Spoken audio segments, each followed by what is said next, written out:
पैलाक सेमनिया नमस्कार and hello everyone. इस video से हम शुरू करने जा रहे हैं उत्तराखंड का भूगोल।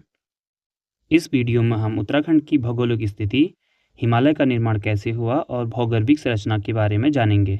उत्तराखंड का भूगोल पढ़ने के लिए हमें हिमालय का निर्माण कैसे हुआ, इसकी भौगोलिक संरचना कैसी है, ये जानना बहुत आवश्यक है। तो चलिए फिर इन टॉपिक को देखते हैं। तो सबसे पहले देखते हैं उत्तराखंड की भौगोलिक स्थिति। इसकी जो स्थिति है वो भारत के हिसाब से ये नॉर्थ वेस्ट में पड़ता है, उत्तर पश्चिम में पड़ता है। अगर आप भारत का मैप देखेंगे तो इसको यहाँ पे जो उत्तराखंड की स्थिति है ये है उत्तर पश्चिम में। उसके बाद ये देखते हैं इसके जो लैटीट्यूड और लॉन्गिट्यूड है, इसके अक्षांश और देशांतर क्या हैं। तो जो उत्तराखंड का सबसे उत्तरी हिस्सा है ये वाला उत्तरकाशी के पास, और सबसे दक्षिणी हिस्सा उधम सिंह नगर, और सबसे पूर्वी पिथौरागढ़, और सबसे पश्चिमी देहरादून। तो ये क्वेश्चन आता भी है, सबसे पूर्वी जिला कौन है, सबसे पश्चिमी कौन है, इसको हम आगे देखेंगे। तो इसके जो अक्षांश है वो 28 डिग्री 43 मिनट उत्तरी अक्षांश हो जाएंगे, और ऐसी 31 डिग्री 27 मिनट उत्तरी अक्षांश। तो यहाँ पे ये भी उत्तरी है, ये भी उत्तरी है, लेकिन ये उत्तर इधर का इसका नॉर्थ ही रहा, साउथ ही रहा। तो अगर हम देखेंगे जो भारत की स्थिति है विश्व के मानचित्र में, वो भूमध्य रेखा 0 डिग्री अक्षांश के ऊपर पड़ता है। तो इसके जितने भी अक्षांश होंगे यहाँ पे को सारे किस में आएंगे, नॉर्थ में आएंगे। उत्तरी गोलार्ध में है, और ऐसी 0 से नीचे दक्षिण गोलार्ध होता है। तो भारत उत्तरी गोलार्ध में है, इसलिए इसके जो अक्षांश होंगे यहाँ पे हमें नॉर्थ ही लिखेंगे। इसके अक्षांश हो गए, ये है 28 डिग्री 43 मिनट नॉर्थ, और यहाँ पे आ जाएगा 31 डिग्री 27 मिनट नॉर्थ। ऐसे यहाँ पे अगर आप देखोगे इसका जो सबसे पूर्वी जिला हो गया पिथौरागढ़, तो इसके जो देशांतर होंगे 81 डिग्री 02 मिनट आ जाएगा। लेकिन यहाँ पे ध्यान रखेंगे पूर्वी आएगा, ये भी पूर्वी आएगा। ऐसा क्यों? क्योंकि जो भारत है वो ग्रीनविच लाइन जो 0 डिग्री देशांतर होता है उसके ईस्ट में पड़ता है, पूर्व में पड़ता है। ठीक है, इसको कभी जब हम भारत का भूगोल पढ़ेंगे उसके बारे उसमें देखेंगे।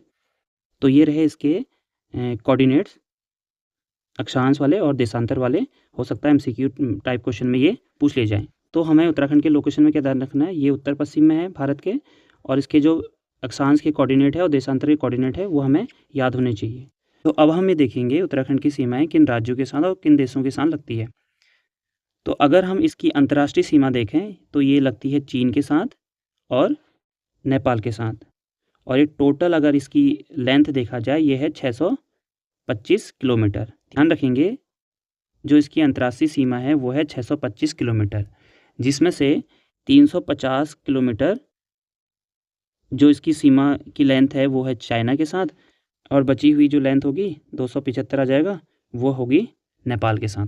ठीक, तो हमने देखा कि इसकी जो सीमा है वो चीन और नेपाल के साथ अंतर्राष्ट्रीय सीमा उत्तराखंड बनाता है, और इसी अंतर्राष्ट्रीय सीमा की वजह से उत्तराखंड का सामरिक महत्व भी बढ़ जाता है।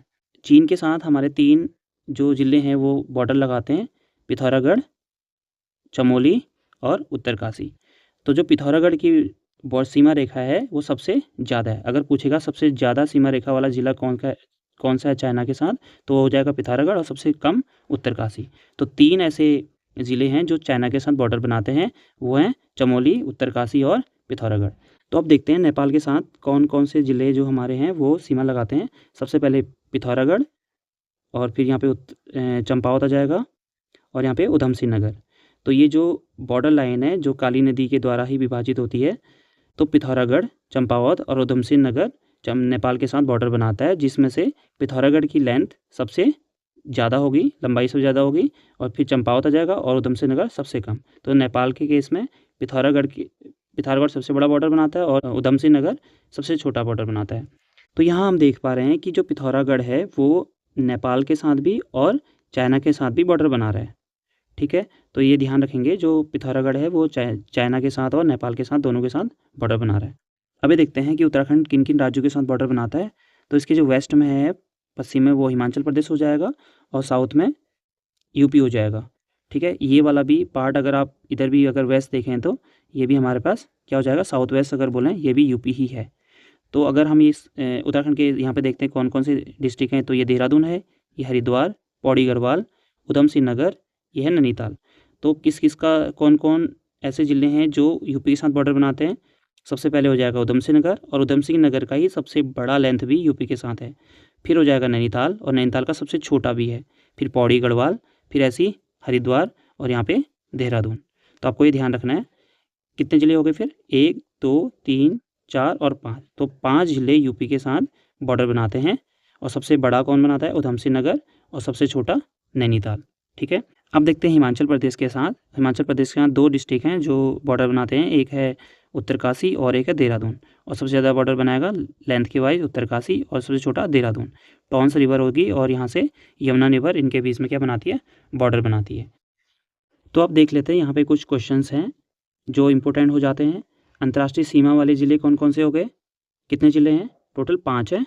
उत्तरकाशी, चमोली, पिथौरागढ़, चंपावत और उधम सिंह नगर। अधिकतम सीमा किसकी हो गई? पिथौरागढ़ की होगी, क्योंकि पिथौरागढ़ चीन और नेपाल के साथ लगाता है। और न्यूनतम उधम सिंह नगर की होगी। ठीक है, ध्यान रखेंगे। और नेपाल के साथ लगाता है। उसके बाद हिमाचल प्रदेश से सीमा लगाने वाले ज़िले कितने हैं? 2 हैं जो हमने पढ़ चुके हैं। अधिकतम किसकी है? उत्तरकाशी की हो गई और न्यूनतम देहरादून। ऐसे यूपी के साथ कितने हो गए? 5 थे, उधम सिंह नगर, नैनीताल, पौड़ी गढ़वाल, हरिद्वार और देहरादून। तो 5 थे। इसमें अधिकतम किसकी थी? उधम सिंह नगर की थी। और न्यूनतम किसकी थी? न्यूनतम थी नैनीताल की। उसके बाद देखते हैं सबसे अधिक जिलों की सीमा वाला ज़िला। मतलब यहाँ पे जो पौड़ी गढ़वाल है ये 7 जिलों से बॉर्डर बनाता है, सीमा बनाता है अपना। तो यहाँ पे हो गया इसका हरिद्वार, फिर नंबर 2 देहरादून, तीसरा टिहरी गढ़वाल जिसकी आकृति बटरफ्लाई जैसी दिख रही है, और फिर यहाँ पे रुद्रप्रयाग हो गया चौथा, 5वां चमोली, छठा अल्मोड़ा, 7वां नैनीताल। तो जो पौड़ी गढ़वाल है वो 7 जिलों के साथ बॉर्डर बनाता है और साथ में अगला यूपी के साथ भी बनाता है। फिर यहाँ पे ना कुछ ऐसे डिस्ट्रिक्ट हैं, 4 डिस्ट्रिक्ट जो किसी के साथ भी बॉर्डर नहीं बनाते। किसी के साथ मतलब ना तो वो अंतर्राष्ट्रीय बॉर्डर बनाते हैं, ना किसी अन्य राज्यों के साथ बॉर्डर बनाते हैं, या ऐसा कहें तो वो आंतरिक जिले हैं। कौन 4 हैं? एक हो गया टिहरी गढ़वाल, एक हो गया रुद्रप्रयाग, एक हो गया यहाँ पे बागेश्वर, और एक हो गया अल्मोड़ा। तो हमें ये भी ध्यान रखना है इन चीज़ों को। ठीक है। तो अब हम देख लेते हैं उत्तराखंड का कितना क्षेत्रफल है। उत्तराखंड का क्षेत्रफल है 53,483 किलोमीटर स्क्वायर। ठीक है। और ये भारत के क्षेत्रफल का 1.69% है। अगर आपको ये डेटा याद करना है, देखो 5 4 3 लिख दो, और 4 का दुगुना 8 होता है, और उस 3 को यहाँ डाल दो, तो ये हो गया 53,843। 5 4 3 यहाँ पे 8 आ जाएगा, 4 का दुगुना, और ये 3 यहाँ पे। और ये भारत का कितना है? 1.69%। और अगर जैसे उत्तराखंड का मैप है ना, उत्तराखंड आयताकार दिखता है। ये देखो लगभग उत्तराखंड आयताकार है ना। तो इसकी लंबाई है 358 किलोमीटर और इसकी जो चौड़ाई है 320 किलोमीटर। तो यही हमने लिख रखा है, इसकी लंबाई है 358 किलोमीटर और चौड़ाई है 320 किलोमीटर। देखते हैं जो इसका क्षेत्रफल है राज्यों में कौन से नंबर में आता है। तो अगर हम सारे राज्यों और यूनियन टेरिटरी को देख लें, केंद्र शासित प्रदेश देख लें, तो 20वें नंबर पे क्षेत्रफल की दृष्टि से उत्तराखंड आता है। और केवल राज्यों में देखेंगे तो 18वें नंबर पर आता है। और ऐसे ही अगर हम देखें, इसका जो हिल एरिया है, पहाड़ी क्षेत्र है, वो 86% है, लगभग 86%। और यहाँ अगर इसका मैदानी क्षेत्र देखें तो 13.93% हो गया। आप इसको तराई और मैदान से भी कनेक्ट कर सकते हैं। तराई से 13, वैसे 13 नहीं है, लगभग 14% है। आप देख लीजिएगा, इसको याद कर लेना एक बार। और उसके बाद देखते हैं कि गढ़वाल और कुमाऊं का कितना एरिया कवर करता है। तो जो गढ़वाल रीजन है वो है 60.67% और जो कुमाऊं रीजन है लगभग 40% कह सकते हैं। तो ये कुल मिला के कितना हो गया? 3:2 के रेशियो में हो गया। ध्यान रखना है कि कितना एरिया कुमाऊं रीजन कवर करता है, कितना गढ़वाल रीजन। ठीक है। तो इससे भी प्री में क्वेश्चन बन सकते हैं। अब ऐसे ही हम देखते हैं कि कौन सा जिला का क्षेत्रफल सबसे ज़्यादा है। तो सबसे ज़्यादा जो क्षेत्रफल है वो चमोली का, सबसे कम है चंपावत का। अगर हम उत्तराखंड का मैप देखें, इसमें 2 ही ऐसे ज़िले हैं जिनका सी से शुरू होता है या चौ से शुरू होता है। तो देख लीजिए, सबसे ज़्यादा भी सी वाला ही है, सबसे कम भी चौ वाला ही है। तो सबसे ज़्यादा हो गया चमोली और सबसे कम हो गया चंपावत। तो चमोली ऐसे पता चल जाएगा, और सबसे कम कौन सा हो गया? चंपावत। फिर अगर देखो, ये सीक्वेंस लगाने को आ सकती है कि सबसे ज़्यादा से कम तक लगाओ और कब सबसे कम में ज़्यादा लगाओ। तो ऐसे आप इसको याद रख सकते हो, जैसे कप PNT लिख कर सकते हो। कप से क्या हो जाएगा? CUP cup. तो C से चमोली, U से उत्तरकाशी और P से पिथौरागढ़। तो आप ध्यान दे रहे होंगे, जो मैक्सिमम एरिया वाले हैं, अधिकतम वाले, वो नॉर्थ के ही हैं जिनका बॉर्डर चाइना के साथ लगता है। तो ये हो गया चमोली और उत्तरकाशी, पिथौरागढ़। उसके बाद पंत, ऐसे मैंने पंत करके ध्यान रखा है, तो आप देख सकते हो। तो P से हमारे पास आ जाएगा पौड़ी, N से नैनीताल और T से टिहरी। ठीक है। अब न्यूनतम से आते हैं तो CR BHU करके याद कर सकते हो। CR BHU, CR कौन होगा, चंपावत हो गया, R Rudraprayag, Bageshwar, H for Haridwar, U for Udham Singh Nagar, और फिर ये पे देहरादून और अल्मोड़ा भी आ जाएगा, ये देख लेना, ठीक है। तो आप इसको याद रख सकते हो। क्या बताया एक बार और देख लेते हैं। तो कप, पेंट बोलो या पंत बोलो, जैसे याद रखे तो PNT बोल लो, तो ऐसे ध्यान रखना है। और CR BHU और DA, ठीक है। तो ये हो गया चमोली, उत्तरकाशी, पिथौरागढ़, फिर पौड़ी गढ़वाल, नैनीताल और टिहरी। फिर ये आ जाएगा यहाँ पे चंपावत, रुद्रप्रयाग, बागेश्वर, हरिद्वार, उधम सिंह नगर। D फॉर क्या था, देहरादून था, और A फॉर अल्मोड़ा, ठीक है। ये न्यूनतम से अधिकतम है, ये अधिकतम से न्यूनतम है, इसको ध्यान रखेंगे। और यहाँ से आप ये भी देख सकते हो किसका कितना एरिया है, मैक्सिमम देख लेना कितना किसका है, और मिनिमम वाला भी को देख लेना एक बार। अब जानते हैं हिमालय की उत्पत्ति कैसे हुई। जैसी पृथ्वी आज है वैसी हमेशा से नहीं थी, ना शायद आने वाले टाइम में ऐसी रहेगी, क्योंकि पृथ्वी में प्लेटों का विस्थापन होता रहता है। ऐसा क्यों होता है, ये जानने के लिए हमें पृथ्वी की आंतरिक संरचना के बारे में जानना पड़ेगा। एक बार आसान शब्दों में समझते हैं पृथ्वी की आंतरिक संरचना कैसी है। तो अगर हम पृथ्वी की आंतरिक संरचना को देखें तो इसको हम 3 पार्ट में डिवाइड करते हैं। सबसे ऊपर आता है क्रस्ट, फिर आता है मेंटल, सबसे ऊपर क्रस्ट आ गया, फिर मेंटल आता है, फिर कोर आता है। मेंटल को भी 2 पार्ट में डिवाइड कर सकते हैं। इसके ऊपर जो मेंटल का ऊपरी मंडल है, ऊपरी वाला, इसको दुर्बलता मंडल बोलते हैं, एस्थेनोस्फेयर बोलते हैं। इसमें जो मैग्मा होता है वो लिक्विड फॉर्म में, मतलब जो भी इसके अंदर मटेरियल है वो द्रव अवस्था में है। तो इस वजह से जो पृथ्वी के ऊपर महाद्वीपीय प्लेटें हैं और महासागरीय प्लेटें हैं वो इसके ऊपर तैरती रहती है, जिस वजह से प्लेटों का विस्थापन होता रहता है। तो ये तो था शॉर्ट में, बाकी हम इसको और अच्छे से फिजिकल ज्योग्राफी में पढ़ेंगे। तो यहाँ आप देखेंगे 225 मिलियन ईयर पहले जो पूरा भूखंड था वो सिर्फ एक भूखंड था, उसको पेंजिया बोलते थे, और इसके चारों ओर का जो समुद्र था उसको पैंथलासा बोलते थे। और 200 मिलियन ईयर एगो यह भूखंड 2 भागों में टूट गया, एक हो गया लॉरेशिया और दूसरा गोंडवाना लैंड, ठीक है। फिर यहाँ पे जुरासिक काल में 125 मिलियन में इस गोंडवाना लैंड और लॉरेशिया के फिर अगेन दोबारा से ये डिवाइड हुआ, और यहाँ आप देखेंगे 65 मिलियन ईयर एगो ये जो भारत का भारतीय प्रायद्वीप है ये यहाँ से गोंडवाना लैंड से टूट करके उत्तर की ओर जाना शुरू किया, और आज ये ऐसा बना, ठीक है। तो यहाँ पे आप देखेंगे जो भारतीय प्रायद्वीप है उसकी जो प्लेट है वो किस टाइम पीरियड पे कहाँ पे थी, ये इक्वेटर है, भूमध्य रेखा है, तो यहाँ पे ये लिख रखा है, यहाँ पे आप देख सकते हैं। तो जो हिमालय की उत्पत्ति की व्याख्या कोबर के भूसन्नति सिद्धांत और प्लेट विवर्तनी सिद्धांत से के द्वारा की जा सकती है। जहाँ पे हमें आज हिमालय दिख रहा था वहाँ पे वो हिमालय पहले नहीं था, वहाँ पे क्या था, तैतीस सागर था, और हिमालय का निर्माण लाखों साल पहले भारतीय प्लेट और यूरेशियन प्लेट के टकराने से हुआ। कैसे हुआ हम आगे देखते हैं। अभी ये हमने ऊपर देखा कार्बोनिफेरस युग में पेंजिया का विघटन होता है अंगारा लैंड और गोंडवाना लैंड में, और इसके बीच में एक विशाल तैतीस सागर का निर्माण होता है। अंगारा लैंड और गोंडवाना लैंड की जो नदियाँ होती हैं वो पैलियोजोइक से के प्रारंभ से लेके मेसोजोइक के अंत तक इस तैतीस सागर में निक्षेपण करती रही। निक्षेपण मतलब अवसाद डालती रही। जैसे हिमालय की जो नदियाँ हैं, गंगा नदी है या सिंधु नदी है, वो क्या करती है, समुद्र में अवसाद डालती हैं। उसी प्रकार पहले की नदियाँ भी जो तैतीस सागर था उसमें अवसाद डालती रहती थी। इस वजह से वहाँ पे कोई एक भूसन्नति या जियो सिंक्लाइन बना। फिर जुरासिक काल में क्या होता है, गोंडवाना लैंड का विभाजन विभिन्न टुकड़ों में होता है, जिसमें से एक टुकड़ा भारतीय प्लेट था जो हमने यहाँ पे देखा था। क्रिस्टेशियन के अंत में भारतीय प्लेट बहुत तेज़ी से उत्तर की ओर यूरेशियन प्लेट की ओर संचलन शुरू हुआ। संचलन मतलब बढ़ना शुरू हुआ, और जो तैतीस सागर का संकुचन हुआ वो पैलियोसियन युग के अंत में शुरू हुआ। संकुचन मतलब सिकुड़ना एक प्रकार से। जब यहाँ से ये प्लेट इंडियन प्लेट जाएगी और यूरेशियन प्लेट जाएगी तो क्या होगा, ये जो बीच की प्लेट है ये इसके नीचे धंस जाएगी, ठीक है। संचलन की क्रिया के फलस्वरूप अवसादों के सिकुड़ने और बलित रूप से ऊपर उठने की प्रक्रिया से ही क्या हुआ, हिमालय का उत्थान हुआ। हिमालय का जो संपूर्ण उत्थान है वो एक ही टाइम में ना होकर के अलग अलग टाइम पे हुआ है। तो जो हिमालय को बनने में समय लगा वो 3 से 4 करोड़ वर्ष लगे। इसका मतलब ये भी बोल सकते हैं 30 से लेकर 40 मिलियन ईयर लगे। तो ये जो यहाँ पे टाइम दे रखा है, इसको एक बार यहाँ पे स्केल दे रखी है, टाइम स्केल, यहाँ पे आप देख लीजिएगा। यहाँ पे इस टाइम पे जो तैतीस सागर है उसमें से संकुचन शुरू होता है, और इसी के बाद ये ऐसे स्केल ऊपर चलता है। सबसे ऊपर पहले आता है इयान, फिर महाकल्प, एरा बोलते हैं पीरियड, फिर एपोक, और फिर एज। मिलियन ईयर एगो इसका मतलब ये कुछ नहीं होता, जैसे किलोमीटर के बाद मीटर आता है, फिर सेंटीमीटर होता है, उसका छोटा छोटा होता चला जाता है, तो वैसे यही है टाइम पीरियड है। इससे आपको ये चीज़ें समझने में हेल्प मिलेगी कब क्या हुआ था, ठीक है। तो जो हमने रीड किया उसको हम एक बार समझने की कोशिश करते हैं।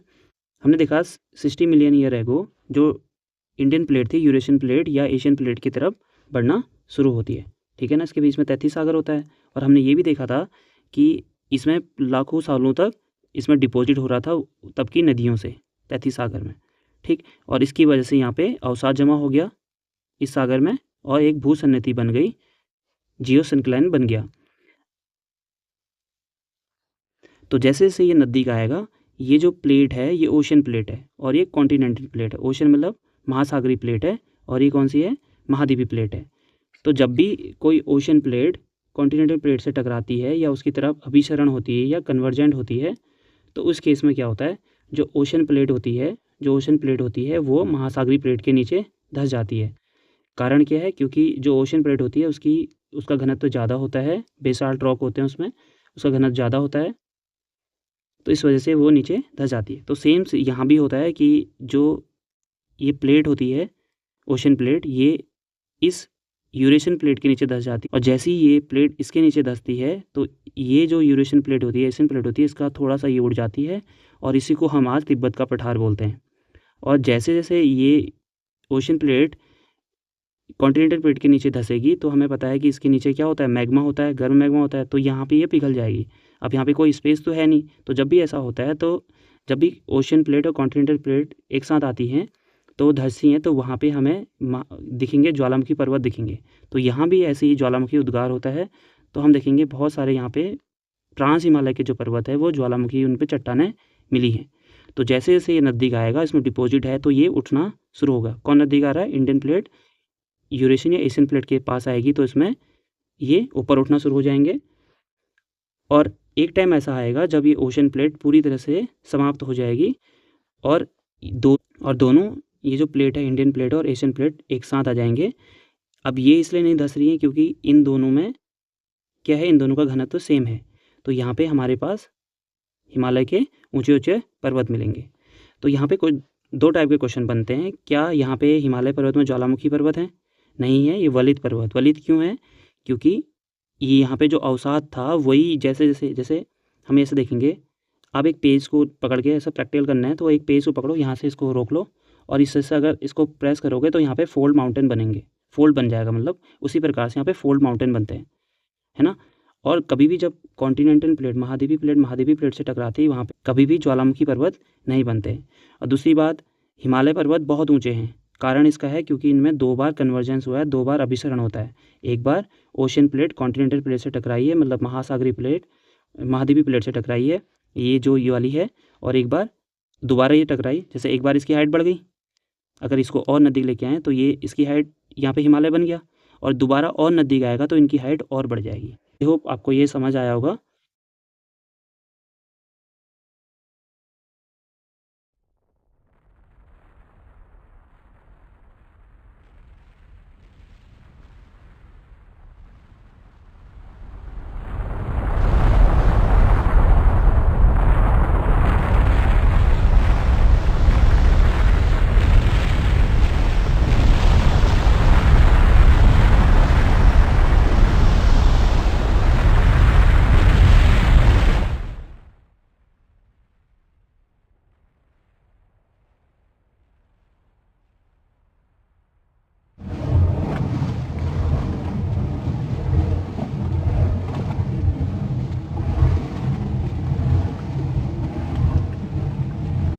तो ये जो प्रोसेस हुई है ये अचानक से नहीं हुई, इसको होने में हमने देखा था कि कम से कम 30-40 मिलियन साल लगे थे।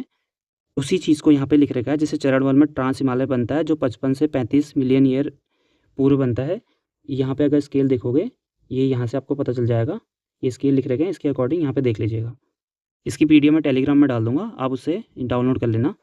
ऐसी 33 सागर, जो 33 हिमालय का उत्थान है, ये 35 से 35 मिलियन, ऐसी 9 जो ग्रेट हिमालय हमारा है, ऐसी निम्न हिमालय, ऐसी जो शिवालिक वाला हिमालय है उसका चतुर्थ चरण में हुआ है। तो लेकिन अगर हम देखें तो हिमालय का जो उत्थान है जनरली टर्सरी टाइम पे हुआ है, सीनोजोइक काल में। और अगर आप इस टाइम पीरियड को भी देखेंगे तो यहाँ पे भी हमारे शिवालिक हिमालय का निर्माण हुआ है। ये चीज़ें आप इससे भी देख सकते हैं जो ऊपर हमने देखा। जैसे कि हमने देखा हिमालय का निर्माण एक ही काल में नहीं हुआ है, अलग अलग कालों में हुआ है, तो इनके बीच में अलग अलग क्या बनते हैं, फॉल्ट बनते हैं। तो अब इन फॉल्ट के बारे में जानते हैं। और सबसे पहले आप देखेंगे ट्रांस हिमालय है, इसके और इधर तैथियन हिमालय है, इसके बीच में जो फॉल्ट है इसको बोलते हैं Indus Tsangpo suture zone. Suture zone क्या होता है, जैसे आप देखते हो ना सिलाई वाला चीज़, देखो दो चीज़ें जब जुड़ जाती हैं तो उसके बीच में जो ये सिलाई वाला रीजन है इसको हमने सच्चर बोल दिया, ठीक है। सिला हुआ, एक प्रकार से सिला हुआ क्यों बोला गया है, क्योंकि जो इंडियन प्लेट है वो यूरेशियन प्लेट के साथ जब टकराई, ये वाला पार्ट जो हो गया इसको हम बोलते हैं इंडस सांगपो सच्चर जोन, ठीक है। यहाँ पे ITSZ लिख रखा है, शॉर्ट में आप इसको ITSZ बोल सकते हैं।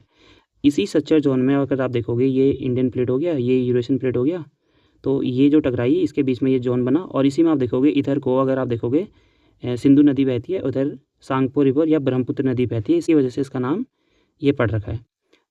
तो ये हो गया ITSZ जो ट्रांस हिमालय को किससे जोड़ती है, किससे अलग कर रही है, तैथियन हिमालय से अलग करती है। और ऐसे ही तैथियन हिमालय और ग्रेट हिमालय को अलग करता है STD, जिसको बोलते हैं साउथ तिब्बतन डिटैचमेंट।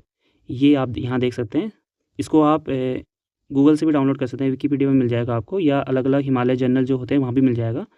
जनरली वहाँ पे ये सब चीज़ें दे रखी हैं। लेकिन अगर हम बुक्स में पढ़ते हैं तो हम देखते हैं कि ग्रेट हिमालय को अलग करता है कौन, ITSZ, ठीक है। क्योंकि बहुत से जोग्राफियन जो तैथियन हिमालय है और जो ट्रांस हिमालय है उनको एक साथ ही मानते हैं, इसको अलग ना मान करके। तो हमने क्या बोल दिया, ये वाली चीज़ को हम यहाँ डालते हैं। बट अगर सही में देखा जाए तो ट्रांस हिमालय ये हो गया और तैथियन हिमालय का ये अलग पार्ट हो गया। तो ट्रांस हिमालय को तैथियन हिमालय से ये अलग जोड़, लेकिन हम क्या मान लेते हैं, जो हिमालय के बाद का जो भी पार्ट है वो सब ट्रांस है, हिमालय के पार का। तो वहाँ पे तैथियन हिमालय भी आ जाता है, ट्रांस हिमालय भी आ जाता है, ठीक है। तो आप देख लीजिएगा, ये फॉल्ट आपको ध्यान रखने होंगे, क्योंकि हम अगली क्लास में जब उत्तराखंड का भौगोलिक विभाजन पढ़ेंगे वहाँ पे भी इनका जिक्र बार बार होगा। तो इसके बाद हम देखते हैं ग्रेट हिमालय और लेसर हिमालय के बीच आता है MCT, इसको बोलते हैं मेन सेंट्रल थ्रस्ट, ठीक है। और उसके बाद अगर हम लेसर हिमालय और शिवालिक के बीच देखेंगे तो MBT।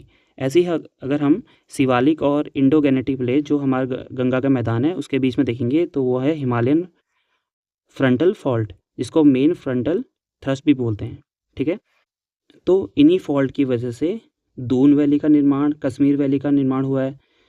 ये क्या होता है, जैसे ये प्लेट इधर को आ रही थी तो इस पर धक्का लगाती है, इस वजह से प्लेट इसके नीचे चली जाती है और ये पुरानी प्लेट उसके ऊपर आ जाती है। ऐसे अगर देखा जाए तो शिवालिक जो हिल होंगी, शिवालिक जो पहाड़ियाँ होंगी उसके ऊपर लेसर हिमालय उसके ऊपर आ गया है और जो नई रॉक है उसके नीचे चले गई। ऐसे यहाँ पे इस फॉल्ट में क्या होगा, इस फॉल्ट में ये जो ग्रेट हिमालय है वो लेसर हिमालय के ऊपर है, ये MCT वाला हो गया। तो फिर इसमें क्या होता है, और ये यहाँ पे को जो जगह बन रही है, इस जगह पे जो गैप बन रहा है इस पर क्या होगा, डिपॉजिट होता रहे। यहाँ पे अपर्दन के होने के बाद यहाँ पे क्या होते हैं, विशाल घाटियाँ बन जाती हैं, जिसमें आप अगर हम देखें तो जो ग्रेट हिमालय है और जो लेसर हिमालय है इसके बीच में कश्मीर वैली देखी जा सकती है। ऐसे ही जो लेसर हिमालय है और जो शिवालिक है उसके बीच में जो फॉल्ट है उसमें भी अपर्दन के कारण घाटियाँ बन गई है ना, उन घाटियों में हम दून वैली दिखती है। तो हमने जाना हिमालय के विभिन्न श्रेणियों को अलग करने वाले विभिन्न फॉल्टों के बारे में। यहाँ आगे हिमालय के अलग अलग श्रेणियों के चट्टानों के बारे में दिया है, आप इसे पढ़ सकते हैं, मैं इसे टेलीग्राम में अपलोड कर दूंगा। या अगर आप हिमालय की जियोलॉजी के बारे में और जानना चाहते हैं तो मैं हिमालय जर्नल का लिंक डिस्क्रिप्शन बॉक्स में डाल दूंगा, तो वहाँ से भी आप हिमालय के बारे में और जानकारी ले सकते हैं। तो नेक्स्ट वीडियो में हम उत्तराखंड के भौगोलिक विभाजन के बारे में पढ़ेंगे, जिसमें हम शिवालिक में, लेसर हिमालय में और ग्रेटर हिमालय में कौन कौन से डिस्ट्रिक्ट आते हैं, क्या विशेषताएं हैं, हम नेक्स्ट वीडियो में पढ़ेंगे। तो ये वीडियो आपको कैसा लगा आप कमेंट बॉक्स में ज़रूर बताएं, और अगर आपके कोई सुझाव हैं तो वो भी ज़रूर हमारे साथ शेयर करें। तो मिलते हैं नेक्स्ट वीडियो के साथ।